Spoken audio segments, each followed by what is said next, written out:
Sweet soca music, never refusing. Oh yeah, Shake like a shango.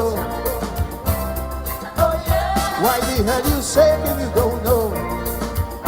Hey, hey, calypso, calypso, calypso music. Yeah, yeah, calypso, calypso, yeah. Oh, calypso, the rhythm make you feel alright. We gonna jam it through the night. Oh yeah, yeah, oh yeah, yeah, oh yeah, calypso. Oh yeah, calypso. Oh yeah, calypso. Hey, hey. Oh yeah, yeah. Oh yeah, yeah. Oh yeah, yeah. Oh yeah. Calypso music, calypso music, the mother music, the mother music of the English-speaking Caribbean, the Anglophone Caribbean. Our mother music, the music that was spawned on the plantation as we engaged the sordidity of enslavement. We created new languages, and one of the languages that we create was Calypso. It never dies. You can never refuse it. If you're Caribbean, it's in your bones, it's in your blood, it's in everything that we do, the way we walk, the way we talk, the way we dance. We're Calypso people. We're Calypso people. Of course, the word can be traced back to West Africa. Kaiso, they say, in West Africa. Over time, it became Calypso. Just like, we have Kwekwe, but, we'll go back to West Africa, it's Kakale, Kakale, Kakale, Kakale. Over time, it becomes Kwekwe. The mother music of our Caribbean, Kaiso music, Calypso music. David Michael Rudder, signature Calypso. Calypso music make you shake like a shango. The music to make a politician cringe or turn a woman body into jelly. Music that make you shake while you're shaking, you don't know because it's Calypso. Good evening to all of you. William from Wisma Linden and all the people of Linden, all the people of Linden, Wisma, Mackenzie, Amelia's Ward, and Christianburg, and all the blocks and so on. A good evening to you up there in the Bauxite Tongue. Good evening to all of you. Good evening to all of you in Guyana. Good evening to you, my villagers in Buxton. I'm coming from Buxton. Our village, I will not cower in the dust. Buxton, my own native land. Thy glorious name shall never rust. Buxton, my own native land. Shout out to all the Buxtonians. But please, this is a Guyanese show, a Caribbean show, African diasporan show. Good evening to all of you. How about the wonderful people up there in Golden Grove, Nabaklis, Haslington, Enmore North? Good evening to all of you. Good evening to you out there in the wider Caribbean, our Caribbean, all the way from the Bahamas in the north, coming through Cuba and Jamaica, coming right down to Grenada, Trinidad and Tobago, Guyana in the south, and of course, in the CARICOM family, we include Suriname. And if you're from Guyana, You never talk about Guyana without talking about Dutch Guyana and French Guyana and so on. And all of you, how about the people out there in Barbados? They're in BIM, Bar.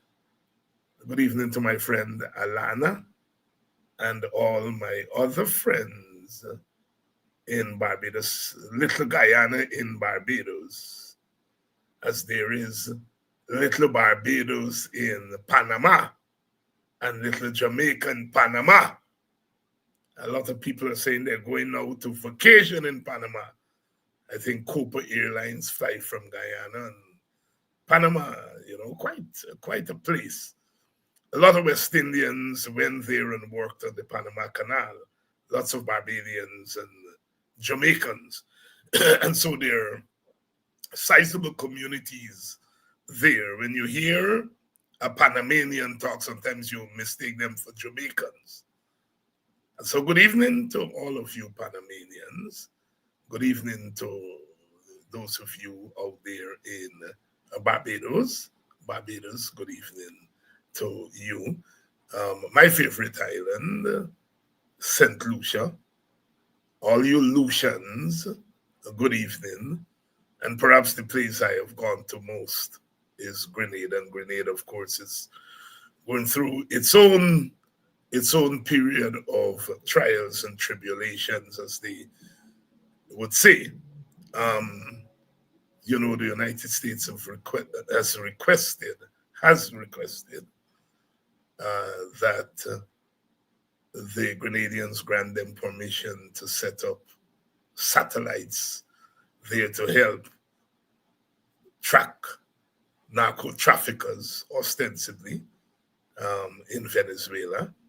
But many people believe that it's about regime change in Venezuela. And they've asked the Grenadians to set it up there, we have taken a position on it, that it's not our business. If America wants to go and do the regime change in Venezuela, that's their Venezuelan business. We are very clear about our interests.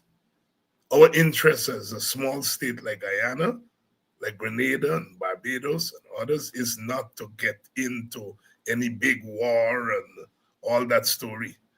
It is not our business. We have an interest in getting rid of narco trafficking. We do have an interest because we see what it has done to our countries, both at the level of violence, the level of drug addiction. So we have an interest in ridding the region of narco trafficking. Of course, we are caught in the middle, transshipment points, demand in the north, supply in the south. This morning at the WPA press conference, we articulated our position. And we feel that if the United States wants to deal with Venezuela, that's the United States and Venezuelan business. Sometimes in international relations, you have to be selfish. I come out of the school of anti-imperialism and all of that, and you took a strong position against interference in the internal affairs of countries, and I still subscribe to that. But real politics says that when you see them, other people get the story, and you are vulnerable, stay out of it. Stay out of it. I know Venezuela has been good to the Eastern Caribbean with the Petro-Caribbean and cheap petroleum. But Venezuela has not been nice to Guyana. It is claiming 2/3 of our territory. And Guyana's interest cannot be the defense of Venezuela. I'm very clear about that. We don't support going in and doing regime change in countries. We in Guyana have been constantly victims of regime change. So we ought to be against regime change wherever it takes place. But the real politics says to us that, look, Venezuela is a medium power. Venezuela army is bigger than Guyana population. America is a nuclear power. China is a nuclear power. Russia is a nuclear power. So if they get the story, we don't have nuclear weapons. We don't have big armies. Then we league. And we have to look after our interests. The Venezuelans say if America bomb them, they're going to bomb we. So, look, we cannot take sides. I know ideologically some of us are drawn in a certain direction, but we cannot take sides when big powers are having, they think we can only try to protect and to shield ourselves. The thing is that America would have its way. America is a big power. It has always had its way. From the Monroe Doctrine of the early 19th century, when the United States proclaimed the Caribbean as its backyard, Latin America, the Southern Hemisphere, and its backyard, it has had its way. America's intervened in the Caribbean more times than any other region in the world. I don't think any country in the Caribbean has been spared intervention by the Americans. That's the reality. The Americans would have their way. But I think as we move into this new era of international politics, America must find a way of going after its own interests without dragging the Caribbean into it. You know, perhaps America can put up its radar in the sea. I think they have the capacity to do that. You know, spare Grenada, shield Grenada. It's good to see CARICOM taking a strong position in the maintenance of the Caribbean as a zone of peace. I see the former heads, our own Donald Ramotar and other former prime ministers and president, putting out a joint statement. That's all we have. We can't get into these big people fight. All America has to do is stop a couple of planes from bringing tourists to Jamaica and Barbados and Grenada, and story done. Story done. The very first day the planes stopped coming, Barbados start losing money, Jamaica start losing money, start losing income. People start losing jobs. We remember during the pandemic what happened. So we have to find a way. Of course, the big countries have to ensure that if they're fighting their story without getting us involved. Now, geographically, we are in the crossfire. I mean, if America is going to wage war in Venezuela, whether it's a war on drugs or a war on regime, we are there. Geographically, we are there. The ships have to pass through, and so on. The warships, the warplanes. So there is a way in which perhaps physically we can't avoid it, but certainly at the level of politics, politically, we need not be dragged into it. We need not be dragged into it.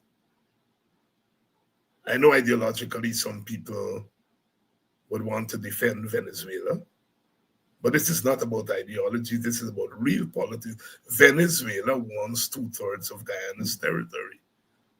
Can be with friend, cannot be our friend. Cannot be our friend. There might be ideological sympathies. But when Venezuela wants to take advantage, you don't study ideology. So while we must hold strong to the Caribbean being a zone of peace, we cannot beat Bush for Venezuela. We cannot. We cannot. Dave Martins, the part in Dave Martins, not the blade of grass that I like, is that we are peaceful people. Struggling, we struggle, we don't look for trouble. I like those lines.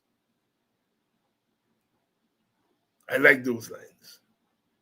And we have to insist on a foreign policy that keeps us out of big people trouble. Big people trouble. We can't lift. We can't lift that weight. And Venezuela can fight its own fight. Let Venezuela fight the fight. Venezuela get big army. Let them fight the fight. Keep Guyana out of it. Keep the Caribbean out of it. So let's hold the Caribbean as a zone of peace. And let's see if we can sit down with the Americans, CARICOM, because this thing can be done as Guyana and as Grenada and Antigua and so on. We have to do it as CARICOM. Whenever we have done anything big, it's been as a region. We got emancipation in 1838 as a Caribbean and a Commonwealth, English-speaking Caribbean, 1838, Alawi. The independence came together after the failure of the Federation, 1958 to 1962. 10 countries in the Caribbean came together and they were a country, one federation. For 4 years, Guyana was not part of it because the then PPP government felt that East Indians, Indian Guyanese would have been a minority in a Caribbean state.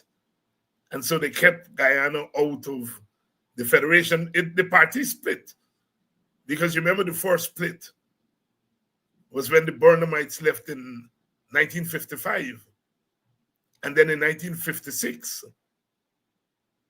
Sidney King and Martin Carter, Rory Westmus, etc., they left because Jagan would not take Guyana into the Federation. And those brothers, Kwayan and them, it was Sidney King then, they felt very strongly about Federation.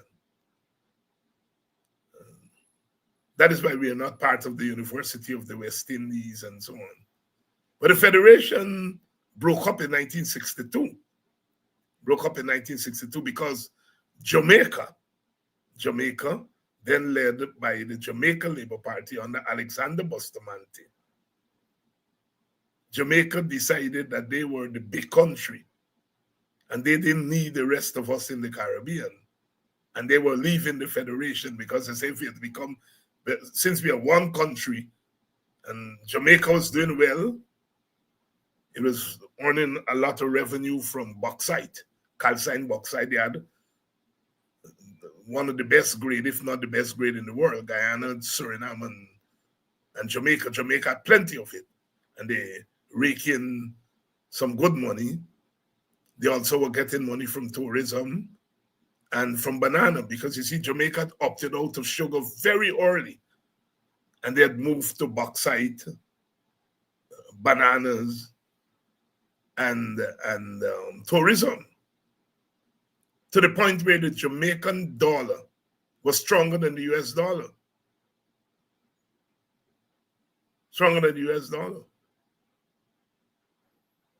$1 US was worth 75 cents in Jamaica when I was a boy going to school in the 70s.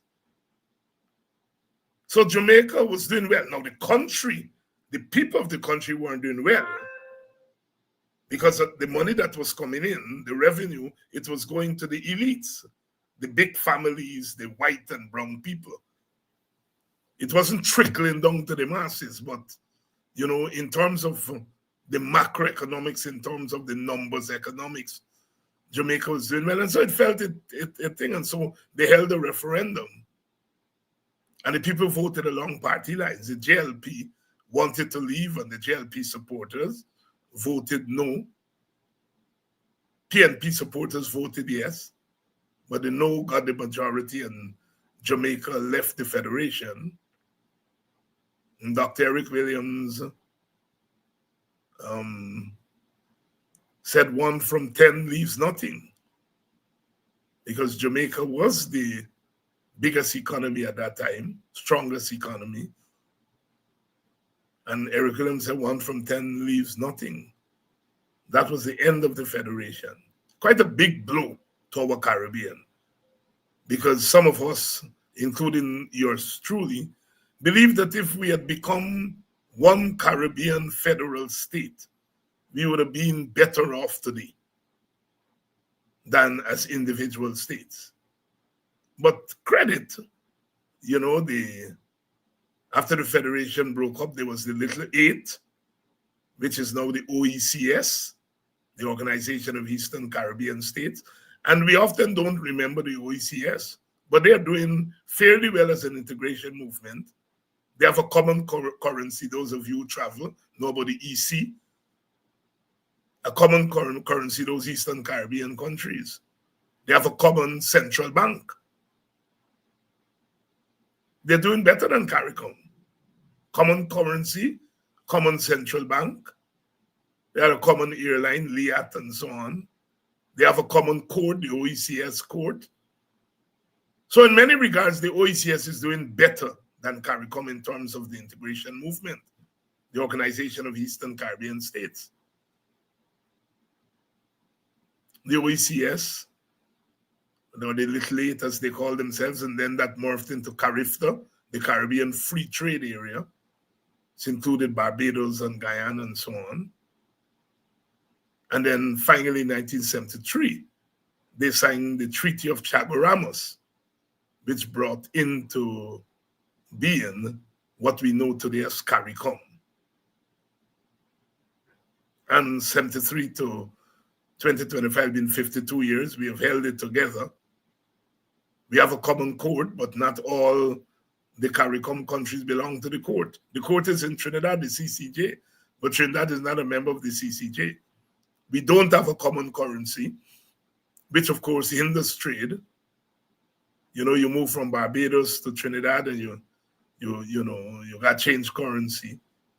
If we had a common currency in CARICOM, it would have been so easy. You don't have to change money, the same money you use as you move around. We don't have a common currency. We try to, with a single market and economy, we have a single market to some extent. To some extent, free movement of categories of labor. So we're all together, and as I was saying, whenever we have done anything significant, we have done it as a Caribbean region. We are still Caribbean. We are still Caribbean. What we call the old West Indies, which is now the Caribbean. And of course, there was an argument among some silly people about a year ago about whether Guyana is part of the Caribbean and all that thing, The Caribbean are countries, islands in the Caribbean Sea, but islands that are also washed by the Caribbean Sea. So there is the cultural definition of the Caribbean, the political definition of the Caribbean, the geographical definition of the Caribbean. We are Guyanese, we are Lucian, St. Lucian, and Jamaican, and so on, but we are totally Caribbean. We still play our cricket together, despite all the insular troubles that we have had over the years.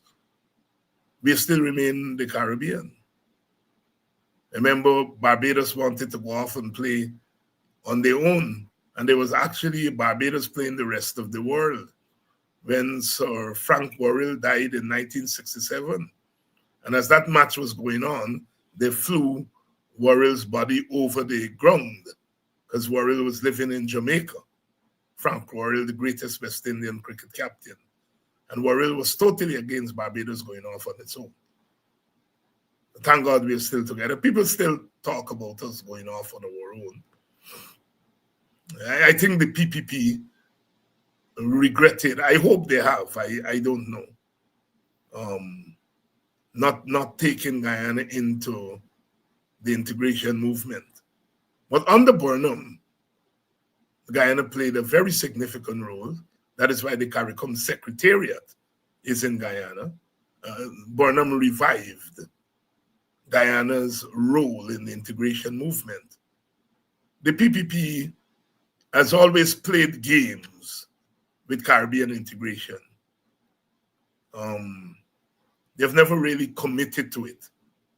They used to refer to CARICOM as a Black People Club because CARICOM in those days would not condemn political overreach in Guyana.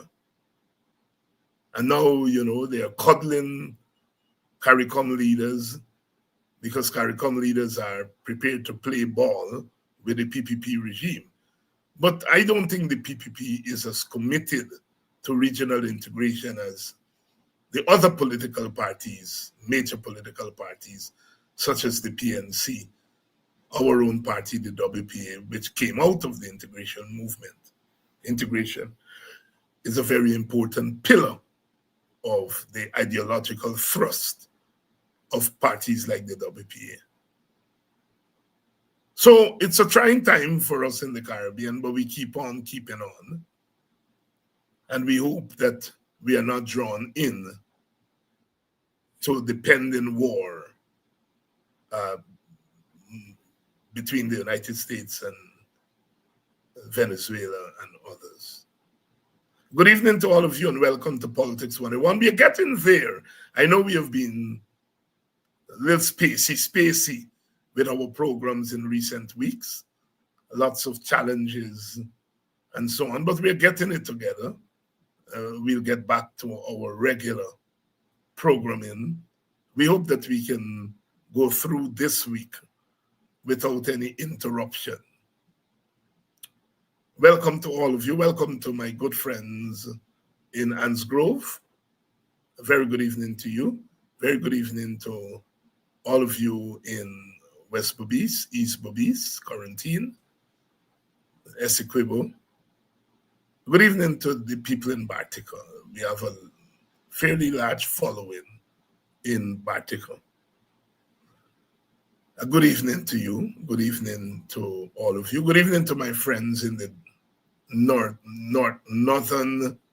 or North American diaspora, the New Yorkers and New Jersey people, Maryland, Washington, D.C., Virginia, which is my American sanctuary, my American home, so to speak. My friends in Arizona, where I lived most of the years I spent in the United States of America, but I never had the same kind of attachment to Arizona as I have had, and I still have with Maryland and Washington, D.C., because that's where my family is. Good evening to those of you who are listening, members of my family and members of my Maryland area family. Good evening to those of you in Baltimore. I still do a radio program in Baltimore every second Saturday of the month, the Political Hour with Dr. David Hines. I started to do that program in 1997, so it's now 28 years that I'm doing that program. I used to be a constant guest on the program. Claudette Lindsay from Jamaica, the host of the program, and Nati Kumara, who hosts these days. And so we regularized it over time. And so I still do that program there on the second Sunday and the second Saturday of the month, the Caribbean Political Hour, in which I do analysis of politics and so on in the Caribbean. And it's one of my favorite programs because I'm a Caribbean man at heart by ideology.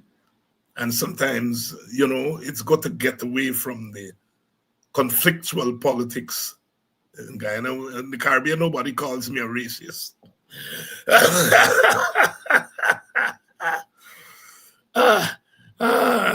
Nobody calls me a racist in the Caribbean. You deal with race and you deal with politics, and people out there are a little bit sensible than some of my political opponents in Guyana. So it's good to do the Caribbean politics and so forth. So good evening to all of you in North America, my good friends in Toronto, Canada. My friend Colin Burke was just visiting Guyana. We got to spend some time. My classmate from way back, 50-odd years. We entered high school together, and we have been buddies since then because we shared a lot as boys, a love for language, a love for, as I say, the finer things in education and so forth. And we have remained friends, as I have remained friends with a lot of my friends from my school days. I don't catch up with as many of them as I would like to. But it was good to have Colin for a couple of days. A little busybody. You got to visit this body, that body, friend A, friend, and so on.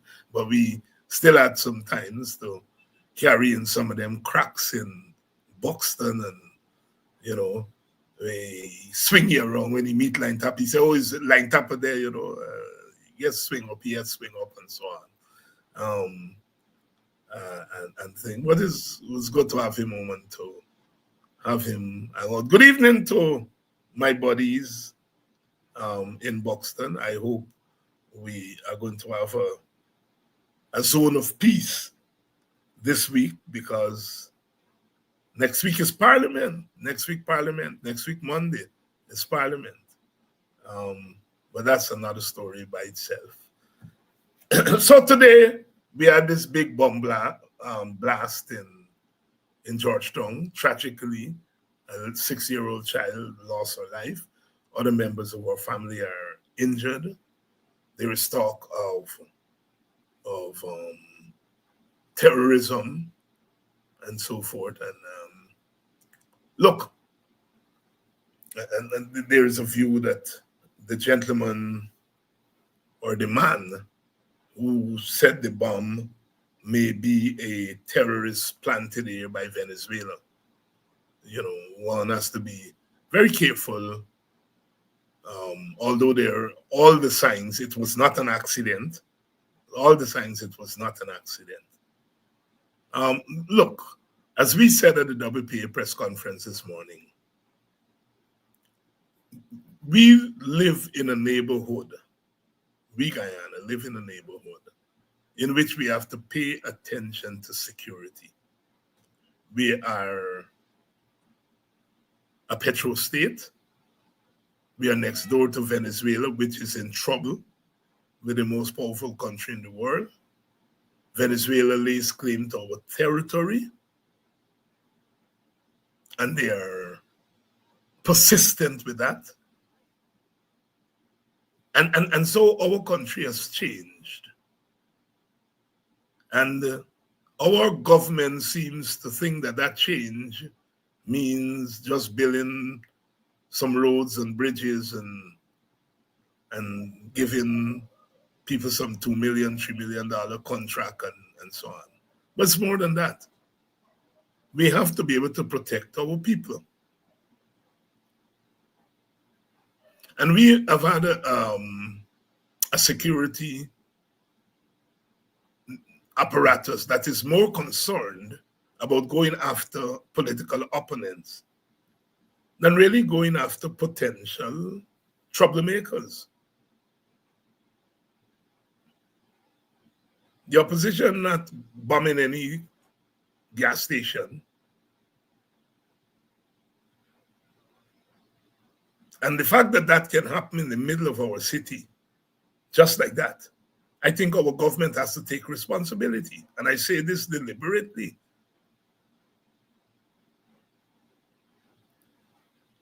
One of the functions of any government in the world is to look after the welfare of the people, and that means the security of the people. But we have to make a distinction between looking after the security of the people and using the state to crush people and crush dissent. And our government is more concerned about crushing dissent than looking after the welfare of the people, the security of the people. And so we have porous borders. And instead of looking where real terrorism is likely to come from, we are looking at baby Skello to charge him because he's sing about some goddess.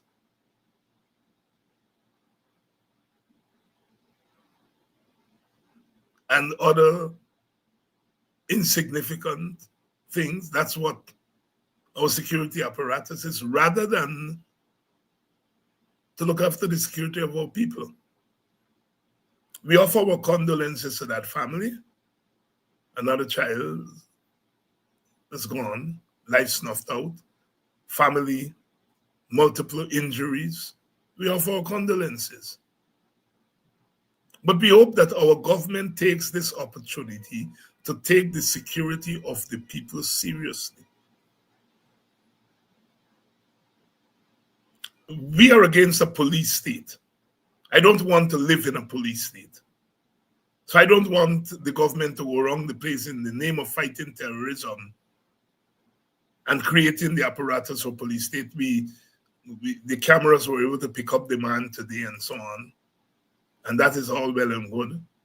But we already are over-cameraed in the sense that we have cameras all over the place and we don't even know in our own homes and so forth. So we have to balance between a security apparatus that is geared at protecting the citizens and the setting up of a police state. We already, I think, have a police state, or the makings of it. And so while we believe that we need to protect our citizens, we need to find that man, and clearly, obviously, the little that we know about these matters, somebody like that cannot be acting on his own. And so we have to be able to break whatever ring there is. But we have to do so within the rule of law. I know lives are lost and people may be saying, just go look for the man and kill him and all those stories. The thing is, those things, once you start killing Venezuelans, and then there are no more Venezuelans to kill, you start killing your own people. And we have gone through that. So we are saying, look, we have to protect our people. We can't have bomb blasts going off in the middle of the city every day. No, we can't do that. But we have to set up a security apparatus that is inconsistent with a police state. We do not want a police state. And the government of Guyana would love to use this opportunity to set up a police state. We shall see. The story that, for me, that is of equal significance is the way this government has treated Justice Yonette Cummins. You all know the story. I don't have to go over it. But clearly, Justice Cummins was pushed out. She was pushed out because the PPP wanted control of the judiciary. They wanted to take away the independence of the judiciary. And they may have succeeded in doing that. They have railed against the rulings coming out of the Court of Appeal, going back to 2020. They get the rulings they wanted from the High Court. They get the rulings they wanted from the CCJ. They didn't get the rulings they wanted from the Court of Appeal. And their approach is not to live with the independence of the Court of Appeal and the independence of the judiciary, but to control the judiciary. And so we know for more than a decade, they refused to regularize the status of Justice Cummins as Chancellor and Justice George as Chief Justice. Why? Why? And it is clear they didn't want Cummins. And since they didn't want Cummins, they decided that although Justice George may be favorable to them, that she would have to be collateral damage because they didn't want Cummins. Now, despite the fact that the High Court, led by Justice George, in the election matters of 2020, that court, led by Justice George, has not ruled in favor of the APNU-led opposition. Nevertheless, Aubrey Norton, as opposition leader, said, look, I am willing to regularize both Cummins and George. He wrote and told the president that. Norton is saying that, look, the High Court may not rule in the favor of my party and my coalition a lot of the time, but it's not about whether they rule in our favor or not. It is the rule of law and the independence of the judiciary. And so he was prepared to give his assent to regularizing both ladies. We are now learning that the PPP did not want Cummins, and so they refused. And took the opportunity when the woman went on leave. Now she comes back. And the Chief Justice, the now acting Chief Justice Navendra Singh, who many suspect is favorable to the PPP, did a maneuver. He refused to vacate as promised. And since he didn't vacate, Justice George could not go back to her substantive position of acting Chief Justice. And a crisis developed. And Justice Cummins clearly didn't want to be embroiled in it, and she decided, I'm going. And that's what they wanted. Basically shoved her out. Singh is Chief Justice. Now, acting, Justice George is Chancellor acting. The PPP has its way. It now calls Norton and say, can you agree to regularizing these positions? When Norton asks you to regularize the other two, you say no. Now you're telling Norton to regularize your two. What do you expect Norton to say? We in the WP have taken the position Norton should say no. And it is not about Justice George and Justice Navendra Singh. It's about the PPP. And not putting your signature, putting your agreement to a scheme.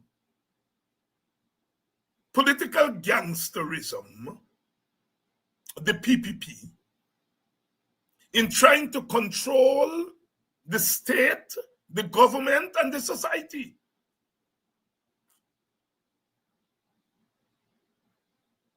Our society has certain characteristics. We didn't ask for it.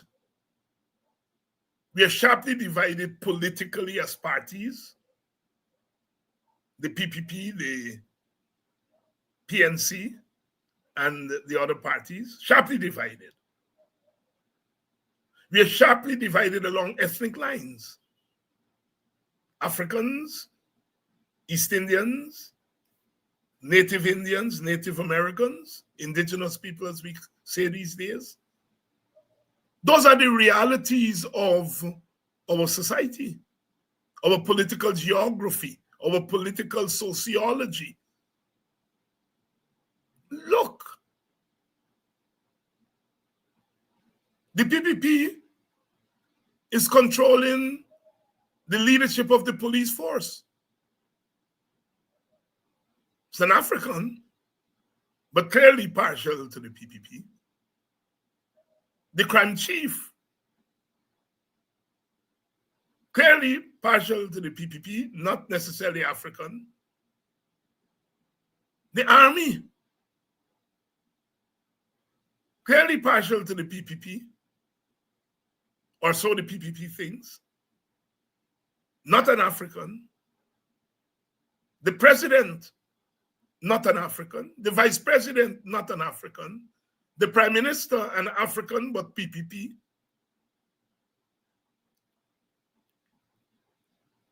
GCOM, head of GCOM, clearly partial to the PPP.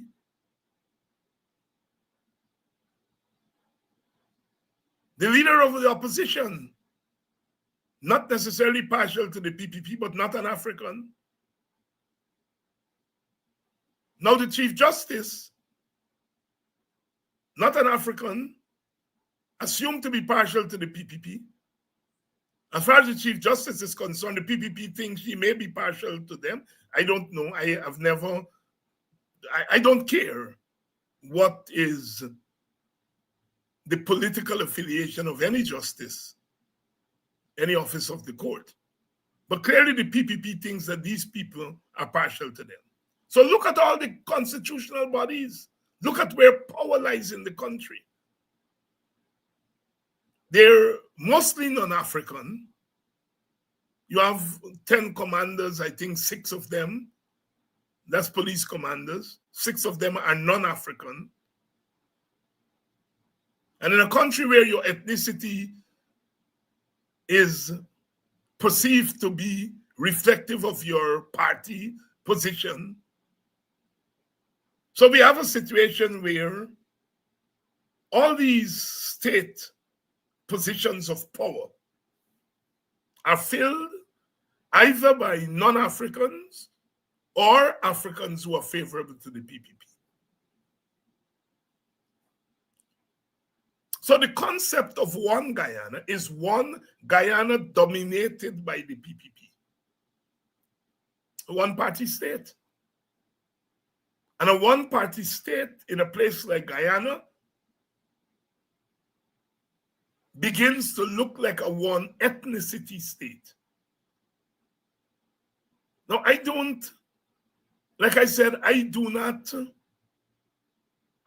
care about the political affiliation of the people who hold these offices. That's their personal business. I don't care. They have a right to belong to which party or support which party. I have no control of that, and it doesn't bother me too much. What bothers me and what ought to bother us is the way in which the PPP compromises all of these people. Some of them may agree to the compromise, or some of them may have gone into this position already compromised, but the PPP is compromising others.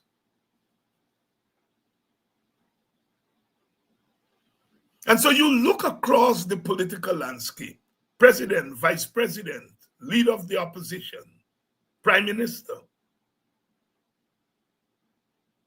3 out of 4, one ethnicity. The other one is African, but PPP African. PPP controls the top positions in the state. I hope African people, those who voted the way they voted on September 1st, and I want to be very careful, not because I care, but I want the record to show exactly what I am saying.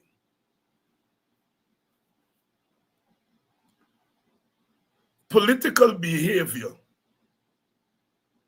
has unintended consequences. I do not believe for one moment that the vast majority of African people that voted against the APNU had in their mind that they were voting for a state apparatus, a political apparatus in the government and the state, in which Africans are not represented. I do not think they went to the polls saying, I go in and vote so that African people will not be represented. I do not believe they set out to do that. I think there are other reasons why they voted against the APNU, meaning that they voted for Win or they voted for the PPP. But having cast their vote in that way, we now have the unintended consequence of a formalizing of a state leadership, a government leadership that is non-African.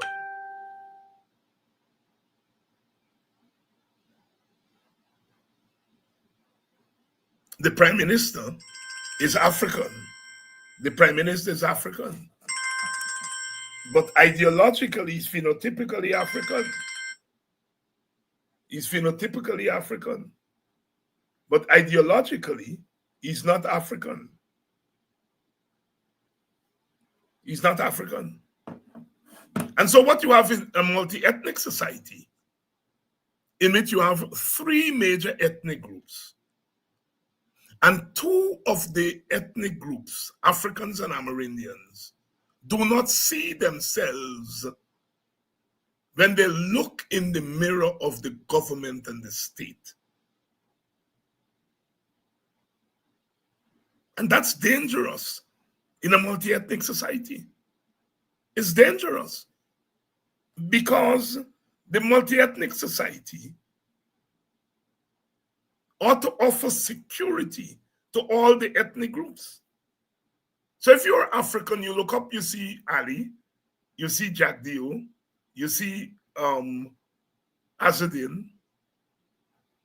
They're not Africans.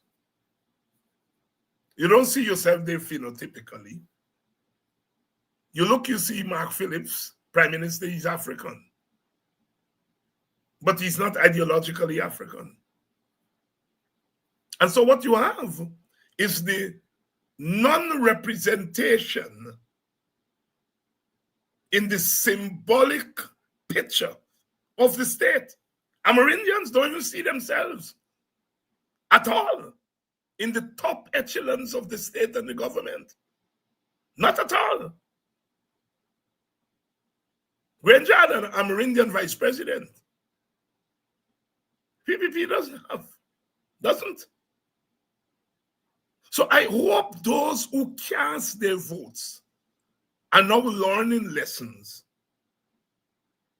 And I respect the right of those people who chose not to cast their vote for the APNU for whatever reason. If you're African Guyanese and you say, I ain't giving my vote to the APNU, I give him a vote to the other two parties. It's your right.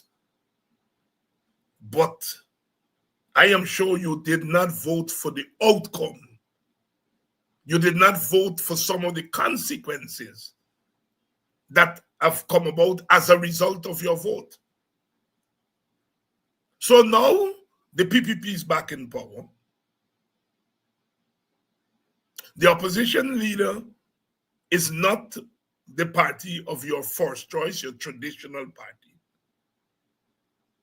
And decisions have to be made.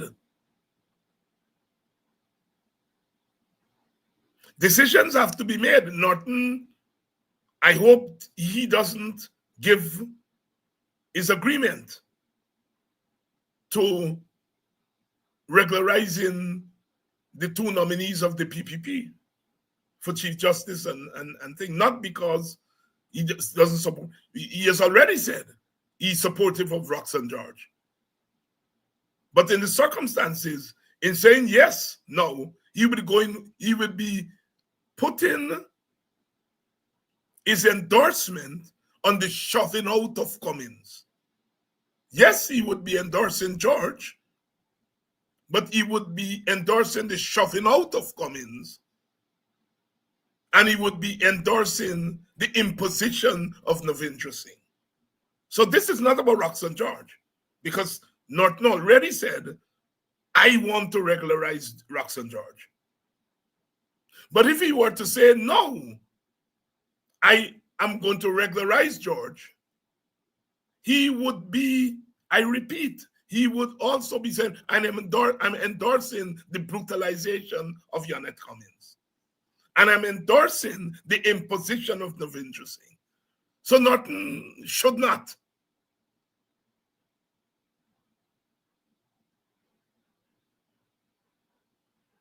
He should not.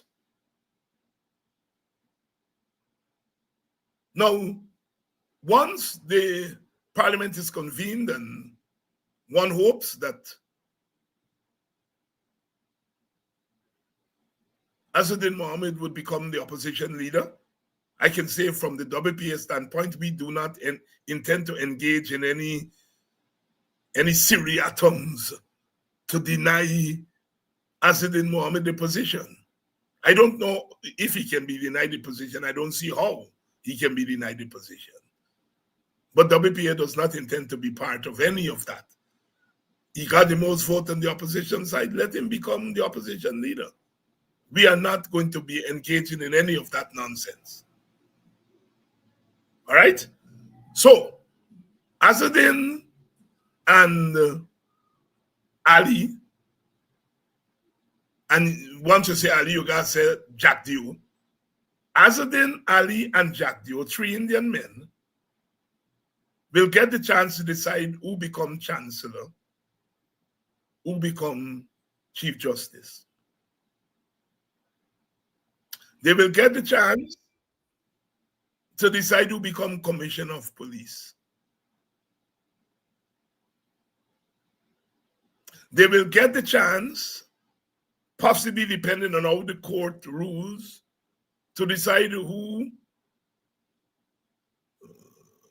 well, Asadin will get the chance to decide who becomes the 3 commissioners nominated by the opposition. The 3 of them will get a chance to decide who becomes GCOM's chair if the court goes in that direction and the legislature goes in that direction. And I haven't mentioned the legislature. The speaker is going to be PPP. I don't know who the speaker will be, the ethnicity, but certainly the speaker will be a PPP.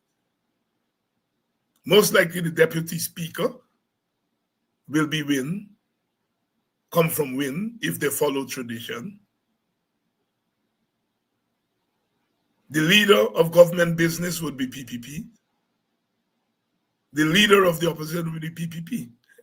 What the vote by some African Guyanese did is unintendedly, I think, is to erase African Guyanese from the face of power in Guyana.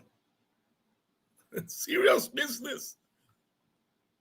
And people may say, well, Heinz is talking race. And what does race matter? Look around the world. Look around the world.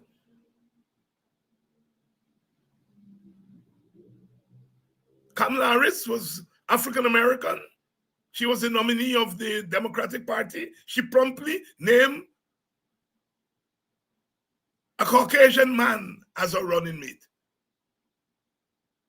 There may have been the temptation to say, let me name a woman, but she couldn't go there. You couldn't go to an election in America without a white man on your ticket. Obama was the candidate, he named a white man. You think white people in America are going to agree to the leader of government and state, the top positions, and white people not represented? Go anywhere in the world. Anywhere in the world.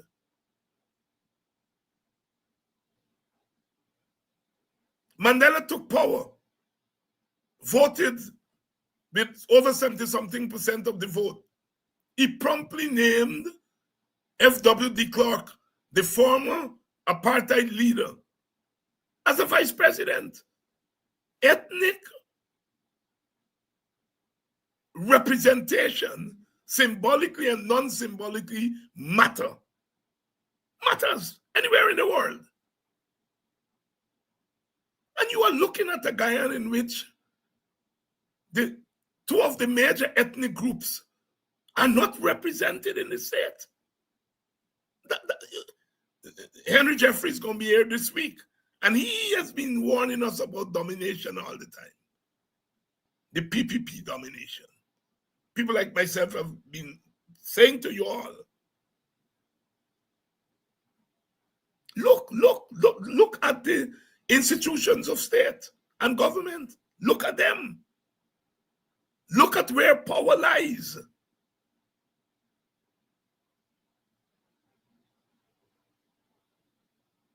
People have a right, I repeat, to vote how they want to vote.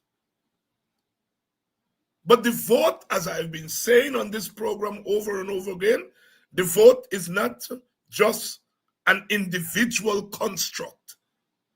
The vote is also a collective construct. When we won the vote, we didn't win the vote as David Hines, as Colin Turner, as Mary Figuera, as Thomas Ben. We didn't win the vote, that we won the vote as a people. So the vote is both an individual construct and a collective construct, because that individual vote has collective consequences. So when I argued before the election, and Jagdio argued before the election, that both of the major parties must protect their base. David Hines and Jagdio agree on that. When Jagdio and I argued that, we were making an argument for the security and the stability of our country. Because if you have two ethnic groups out of three who don't feel secure in the state, then you have looming instability. And no matter how people twist it and turn it, that race doesn't matter, race matters. Ethnicity matters. It's like saying gender don't matter. Gender matters.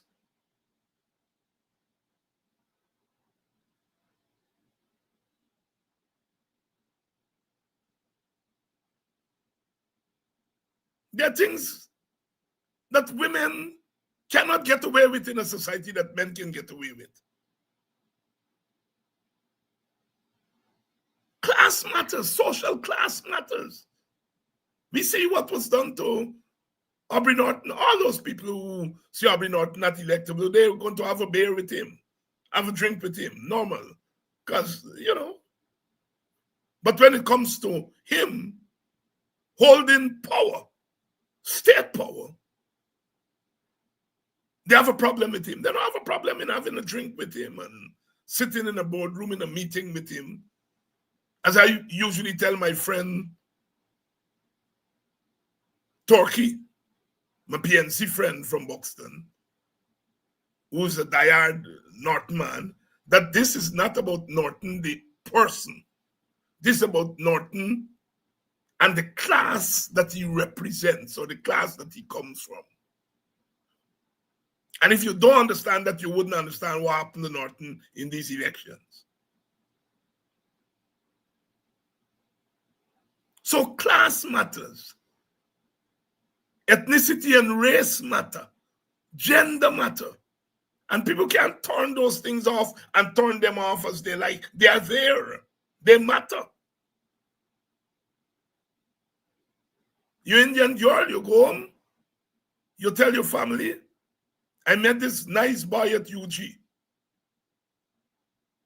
I think I'm in love with him. But you got to find a way to break to your people them that he's black. And you're going wrong, going wrong, going wrong. He's such a nice guy. But he's black. Or Andy's black. It's there. We are a racialized and ethnicized society, whether we like it or not. Nothing is wrong with race and ethnicity, race and ethnic, racial differences and ethnic differences. It's when you weaponize it. When you weaponize it against people. And what my fight with them is not race in and of itself, it's the weaponizing of race against certain racial groups like Africans and Amerindians. So look around at the leadership of the state and the society. Look around. What we have done is that we have formalized via the vote a one race society at the level of its optics and its actual power dynamics. Look at who is the head of the heads of the private sector organizations. Well, they have to be Portuguese and Indians for the most part, because they're in the private sector more than black people. And so look at all the power centers of the country and see what you have.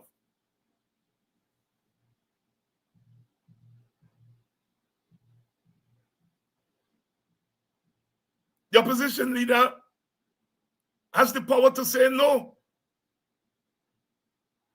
to certain constitutional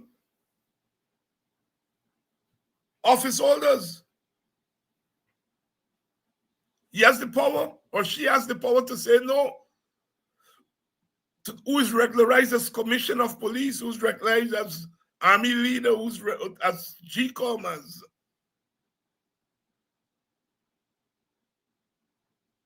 and by the vote, we helped, African Guyanese helped, to take that power to say no away from an African. Simple as that. No matter how you twist it and turn it. No matter how you call me racist tomorrow. No matter how you cuss me tomorrow, that is a fact that is undeniable.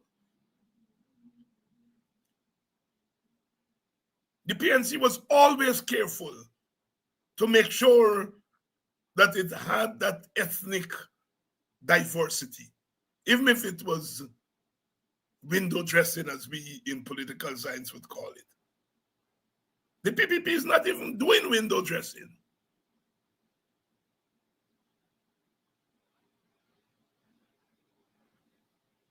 Who gets to decide how $2 trillion will be spent on the next budget?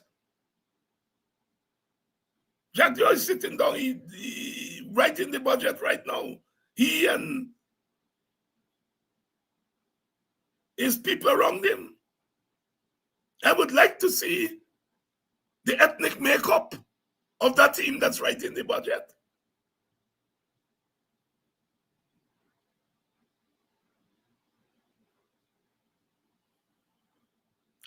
That kind of thing is not sustainable in a society like I, and I'm telling you, you look across the world, take a place like Barbados. Barbados has a small white population. It has the largest white population in the English-speaking Caribbean, because unlike the rest of us, Barbados was what is called a settler colony, which meant that white people colonized Barbados and they settled there. They colonized Guyana and St. Lucia and the rest of us, but they didn't settle. They were absentee plantation owners. In Barbados, white people actually settled. You know, white people in Ireland and England, they get sentenced, they choose to come to Barbados, serve their sentence. And they end up there. So they, because it was a settler colony,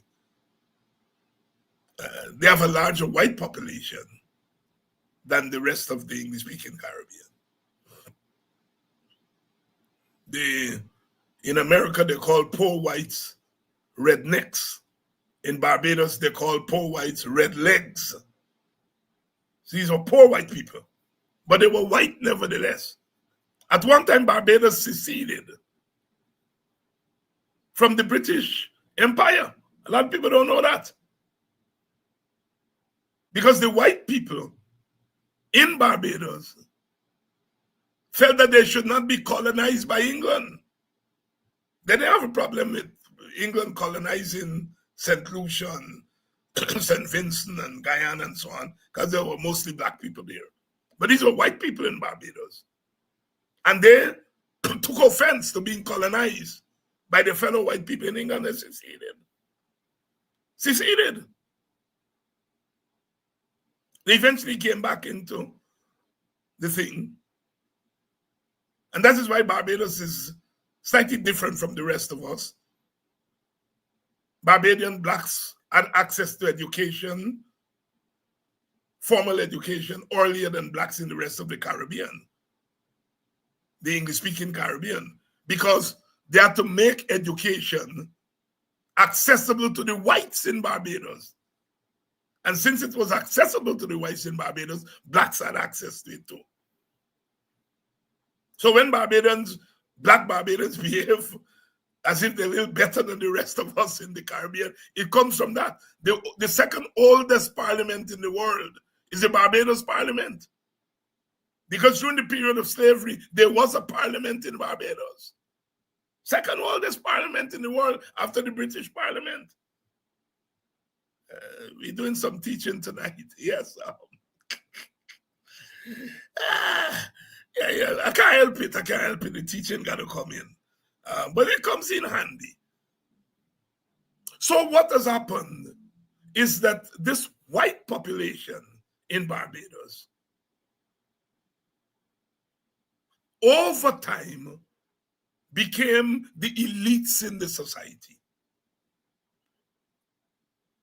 And there was an arrangement, informal arrangement, as we entered independence, that the whites were going to control the business sector and Africans will control the politics in the society, in Barbadian society.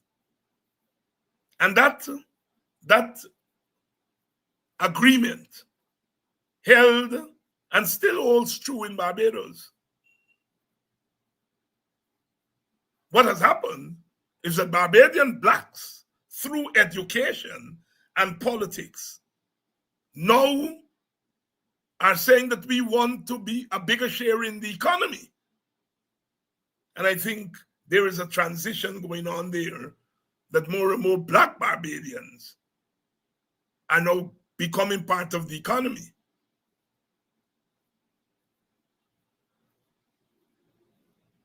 And I'm making that point to say that in any society, race matters, and how you balance the power in the society is very important to the stability.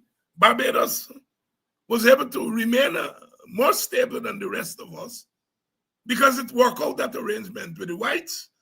They're going to control the business. Blacks going to control education and politics and so on. To some extent, that's what happened in Jamaica, although Jamaica has a smaller white population. But Barbados is the classic example of the settler state, where there's the informal agreement of the distribution of power between the two races. Every society in the world, the question of the distribution of power comes to the fore. In the great United States, one of the consequences of the civil rights movement was the redistribution of power to bring black people into the power dynamics. That's where affirmative action came from.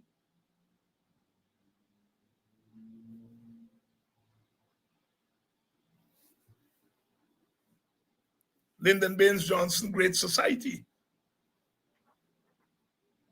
in which he premised his Great Society program that the two evils in American society are poverty and racism. America. That's the origins of the Great Society program. Dr. King said it was a triple evil: racism, poverty, and militarism. Of course, LBJ couldn't say militarism because he was waging the Vietnam War, which eventually brought him down.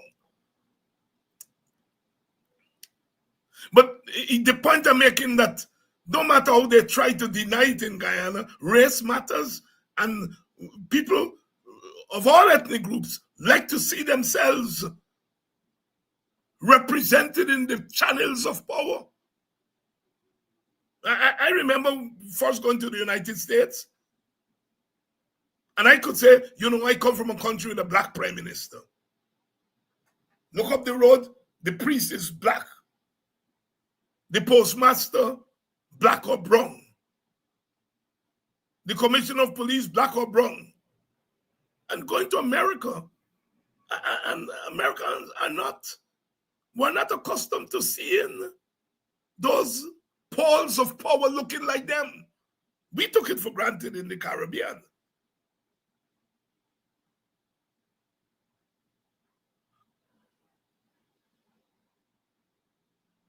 We took it. Thank you all for thanking me for the little education on Barbados. Thank you all.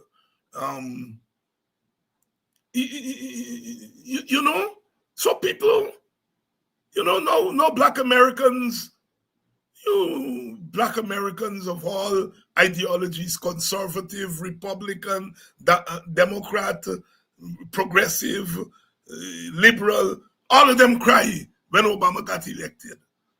Because you are seeing for the first time yourself in the highest, the most powerful position in the country. And Obama was half black, phenotypically. I mean, he was 100% black ideologically, well, half black phenotypically. But you take that any day of the week. People want to see them. Now you are in Guyana, and you don't see yourself. If you're Amerindian, you don't see it at all. If you're African, you hardly see it. And people are telling you to accept that. Just take a $2 million, $3 million, and accept it. That's what some responsible, intelligent Indian leaders are telling black people. Accept that. If you're telling people accept that, then you're telling them accept being second class.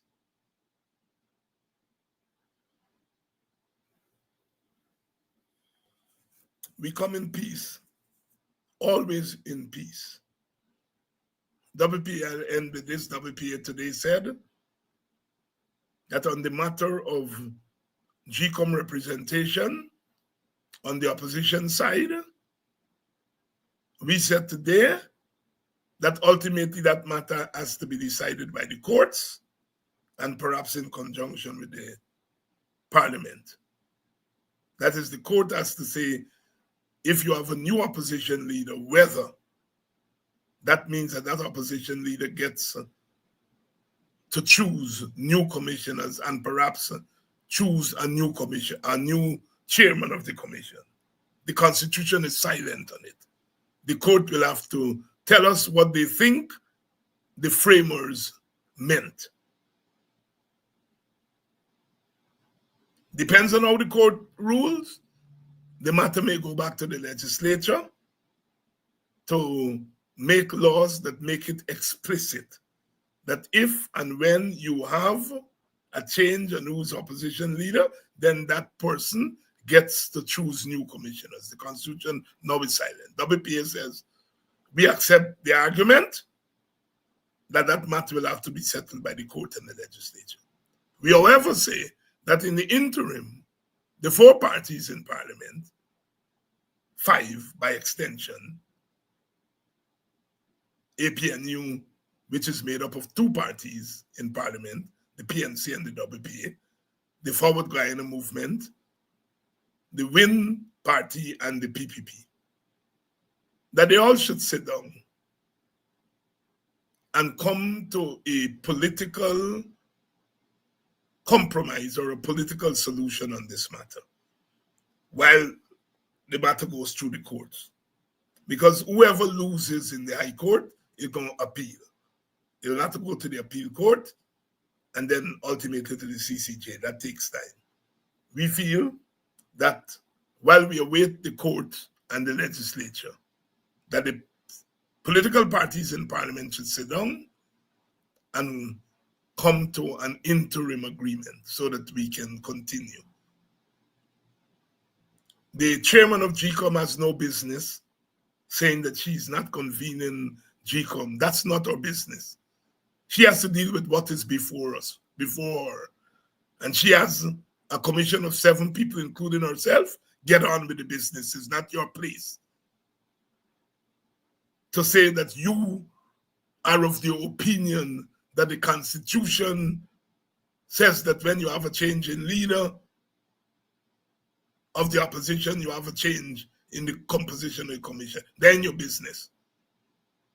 Not as chairman of GCOM. Get on with GCOM's business. That is a matter for the legislature and the courts and the political actors. So we are saying to APNU, Forward Guyana, the PPP, and WIN, sit down. And you all come to some kind of interim compromise on what should happen. The court may knock down the interim compromise, but at least you have an interim compromise. And in any case, the matter will have to come back to those very parties to make a decision. If the court says the Constitution is silent, then the matter will come back to those very parties in Parliament to make law that unsilence the Constitution on that matter. So, in sitting down and trying to come to a political compromise, that may very well lead the court to say, we shouldn't have to decide this matter. This matter really should be decided by the legislature. So we are urging our colleagues to sit down and come to a compromise on this matter so that the country can at least keep moving until the court and the legislature come to a formal decision. All right, we have dealt with more matters tonight than we intended to. Tomorrow night, who do I have tomorrow night? Tomorrow night we have GHK Lal, as you know. We haven't touched on that matter of Jagdeo ordering the police to open an investigation into gold smuggling. Well, my goodness, you asking the police to investigate gold smuggling? The police? No sabi. No sabi. WP has absolutely no confidence in the police investigating gold smuggling. Absolutely none. We know that gold smuggling been going on. The whole country knows that. But the police, we are arguing that the police is complicit in all of this. And you asking the police to investigate other people? Oh, no. GHK Lala said, bring in the FBI. WPA doesn't have any problem with the FBI, but we are a Caribbean party, and we feel that where we don't have confidence in our institutions, we turn to the CARICOM, the Caribbean, to help us. So we would prefer an investigative team by the Caribbean, by CARICOM, and if it has to be FBI and whoever else, but not Guyana police. Not Guyana police. Not Guyana police. You can have no confidence in them investigating. Well, Jack Dio called GHK name and said GHK as chairman of the gold board and so on, that he might have been involved. GHK is going to be here tomorrow night. And I think on Wednesday night, Dr. Jeffrey is going to be here. Thursday night, Vincent Alexander is going to be here from GCOM. So we are getting back to regular programming. We hope you don't have any interruptions, and we have a show every night of this week. Love you all so much.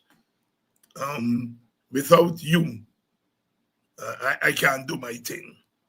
So I'll see you all tomorrow night for another edition of Politics 101. Please remember our course on Pan-Africanism starts on Saturday. Yes, Saturday we start our course. Please enroll for the course. There's an enrollment fee, but even if there's no enrollment fee, that can be waived for those who cannot afford an enrollment fee. I think it's minimal. I think, I can't remember, but let me put the information up there so that you can see where to contact.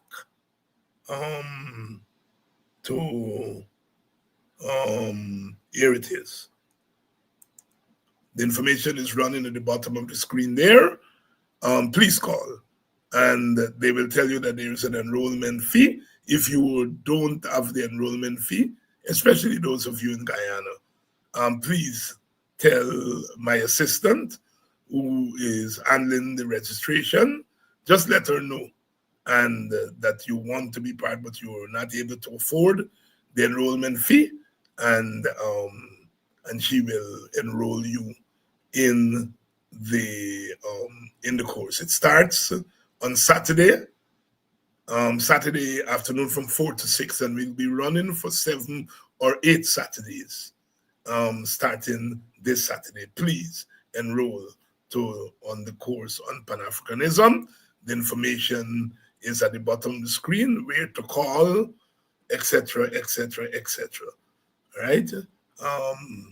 So I'll see you all tomorrow night,